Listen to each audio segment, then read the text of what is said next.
Donc comme on a vu sur la dernière vidéo, donc on va changer un dossier garni cette fois-ci, donc qui est exactement le même procédé que le dossier résille. Donc on recommence à retirer le petit cache.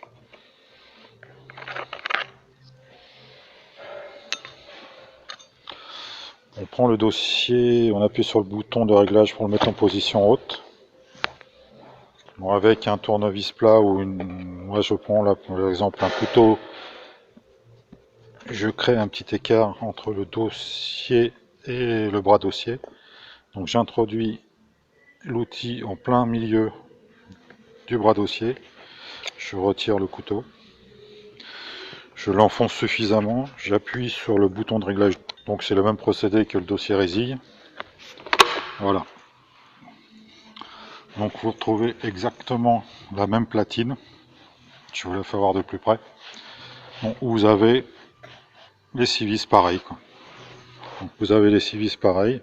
Donc vous dévissez, vous remettez le nouveau dossier en remettant les vis en vissant aucun conce. C'est très important.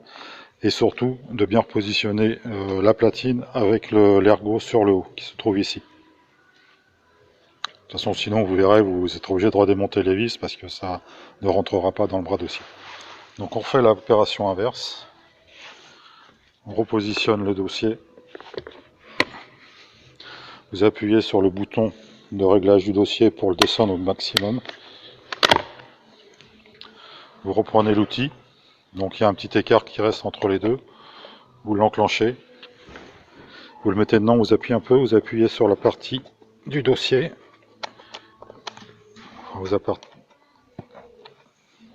Voilà. Donc le dossier s'est renclenché, vous faites un test. Normalement ça doit fonctionner.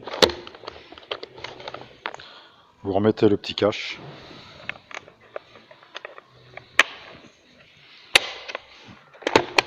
Et voilà. Vous avez changé votre dossier garni comme le dossier résille. Toujours dans les temps de moins de 5 minutes.